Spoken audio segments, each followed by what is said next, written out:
Mon Seigneur et mon Dieu,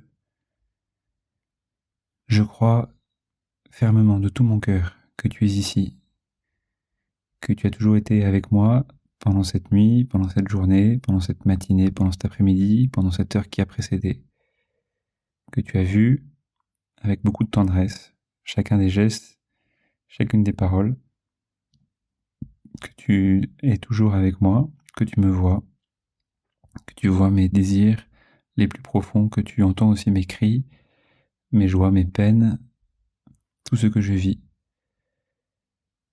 Et je t'adore.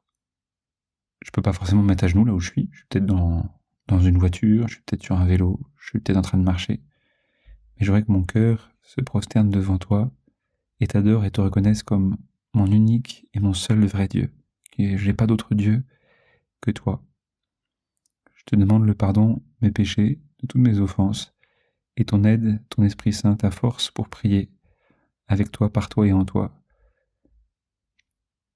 Je te demande l'intercession de Marie, ma mère qui est ta mère, que tu m'as donnée, de Saint Joseph, ton père adoptif qui est aussi mon père adoptif, et de mon ange gardien.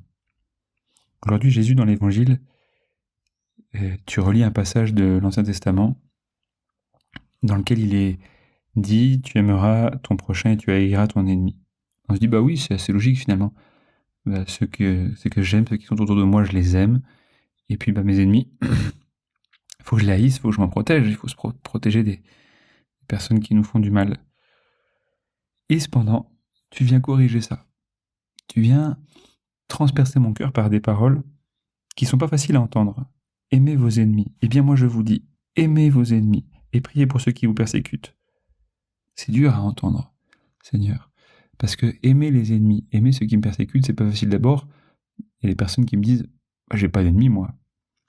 Bon, ça reste à prouver. Est-ce qu'il n'y a pas des personnes qui t'ont fait du mal dans le passé, ou encore aujourd'hui dans le présent qui t'en font Ou alors, parfois des gens qui se convertissent en ennemis pour quelques minutes, quelques heures, un frère, une sœur, un voisin, un collègue de travail, un autre étudiant, une autre étudiante, un ami, un enfant, des parents, ouais, parce qu'on se dispute et bon, attends, on n'a aucune envie de prier pour lui ou pour elle. Souvent, c'est ce qu'on entend, non, quand on se dispute, on n'a plus aucune envie de prier pour l'autre.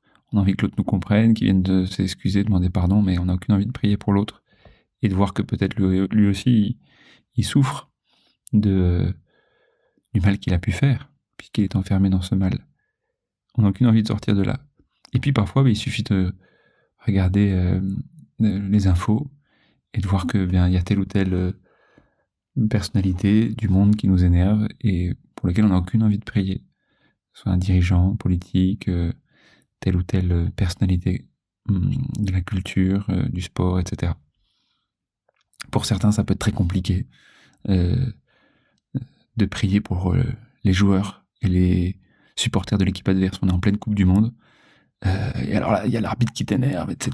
Là, je dis ça parce qu'il y en a que je vois très passionnés dans ce genre de sujet, donc peut-être ça peut t'intéresser. Pas plus large que tout à l'heure, il y avait deux mamans qui m'expliquaient comment est-ce que deux entraîneurs de foot en étaient presque venus au point, alors que c'était un match pour des enfants de 10 ans. Je te raconte pas quand c'est des matchs d'adultes, comment est-ce que les supporters peuvent en venir au point. Bref. Alors tu nous invites à ça, à prier pour les ennemis et ceux qui nous persécutent. Mais quelle est la raison de tout ça ?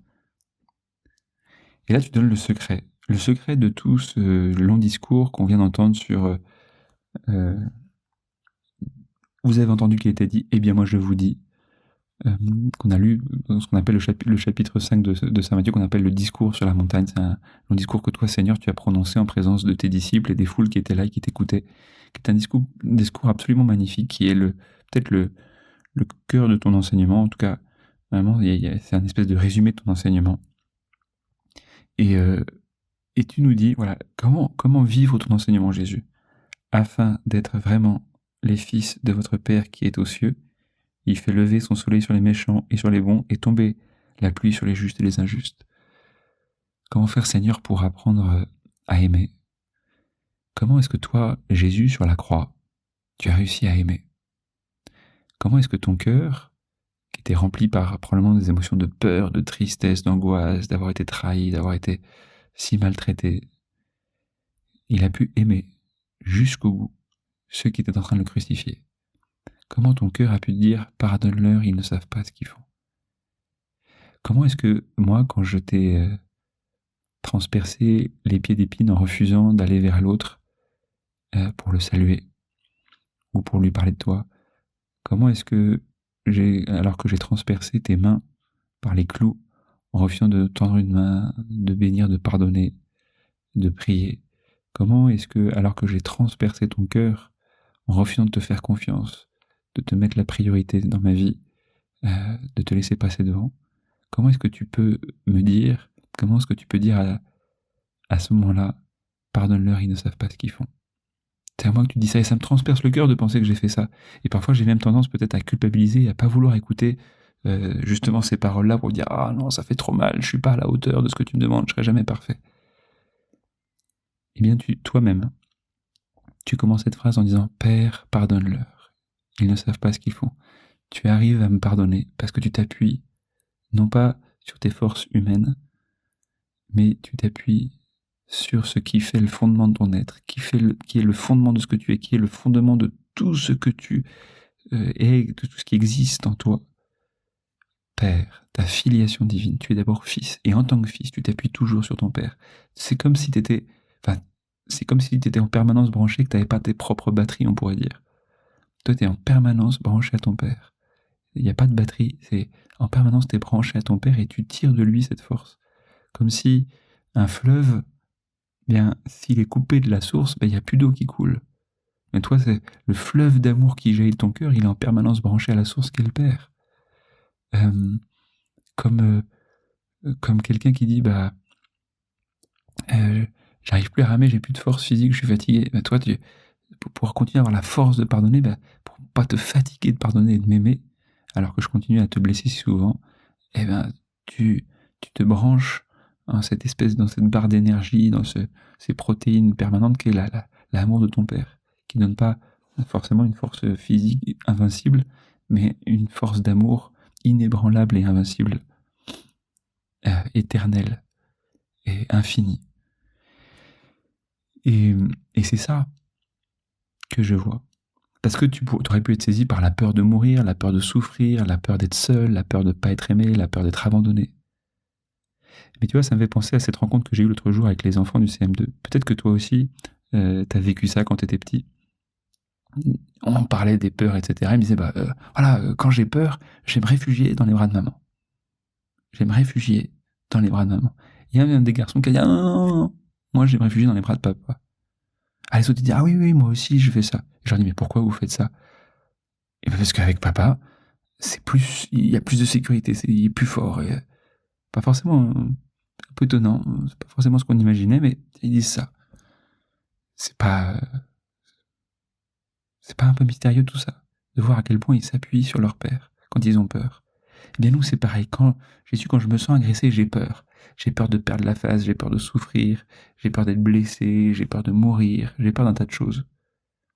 Mais en réalité, si je m'appuyais sur ton père et mon père, sur ton Dieu et mon Dieu, en fait la seule peur que j'aurais, c'était de ne pas profiter de cette occasion pour aimer.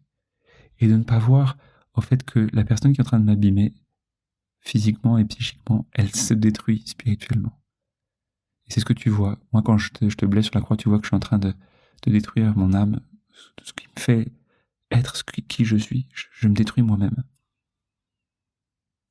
Jésus, je voudrais que tu me fasses rentrer dans ton cœur. Je voudrais que tu demandes à ta mère de me faire rentrer dans ton cœur et découvrir dans ton cœur ton Père, le visage de ton Père. Au fait, c'est quoi ton secret, Jésus? Que tu me fasses découvrir ton secret. C'est quoi ton secret pour avoir fait autant de bien autour de toi? Avoir réjoui autant de personnes autour de toi? Avoir été toujours autant dans la paix, le bonheur, le pardon, la joie, la bienveillance, la douceur, l'humilité. Et en fait, si je rentre dans ton cœur, je vois qu'un seul secret, c'est ton Père. Ton Père. Et je te demande de me laisser rentrer dans ce cœur-là, de mettre mon cœur dans ton cœur, et que je puisse y découvrir les merveilles de l'amour du Père, et que j'en sois complètement bouleversé, et que ce soit là d'où je tire ma force, pour vivre et pour faire de chaque occasion de ma journée un acte pour aimer. Être pour aimer, être l'amour. c'est ça. Vous serez vraiment les fils de votre Père qui est aux cieux, d'être vraiment les fils de votre Père qui est aux cieux. Qu'on puisse dire, en me voyant, c'est dire, voilà un vrai fils de Dieu. En fait, d'ailleurs, le centurion sur la croix, quand il doit mourir, Jésus, il dit, voilà, celui-ci était vraiment le fils de Dieu. L'autre jour, on réfléchissait avec les paroissiens sur cette phrase, je crois en Jésus-Christ, le Fils unique de Dieu, notre Seigneur. Et c'est ça le cœur. Dans le cœur de Dieu, il n'y a pas la solitude, il n'y a pas je sais pas quoi, il y a la filiation. Et toi, dans ton cœur, si tu veux te connaître, si tu veux savoir vraiment qui tu es, il y a la filiation. Et si tu veux vraiment avancer dans la vie, dans la joie, la paix, et justement cette diffusion d'amour, un peu comme les diffuseurs de bonne odeur dans une pièce, diffuser la bonne odeur de l'amour et du pardon, eh bien, c'est d'abord en te plongeant dans ton Père. Et donc peut-être demande cette grâce à Jésus je sais pas, tu trouves un moyen pour penser plus souvent au Seigneur dans la journée, soit en changeant ta montre de poignet, soit en te mettant une nouvelle image sur fond de téléphone, soit en te mettant un petit truc au doigt pour y penser, un petit élastique ou je sais pas quoi, ou quelque chose de très discret, un crucifix dans la poche, ou en changeant je sais pas, demande au Seigneur de t'inspirer un moyen pour penser souvent à lui et dire à Jésus et à Marie, Marie, place-moi dans le cœur de Jésus. Et Jésus, que dans ton cœur, je découvre le visage du Père et que je lui demande de m'aider dans chacune des actions que je pose à ce que toute ma force, je la tienne de lui, que toute ma joie, je la tienne de lui, que toute ma vie, je la tienne de lui. Je te remercie, mon Dieu, mon Jésus, de toutes les bonnes inspirations, tous les beaux désirs, de tous les actes d'amour que tu as déposés dans mon cœur pendant ce moment de prière. Je te demande de me garder dans ton cœur pour que je sois toujours heureux d'être fils de ton Père et de mon Père, par l'intercession de Marie, ma Mère Immaculée, de Saint Joseph et de mon ange gardien.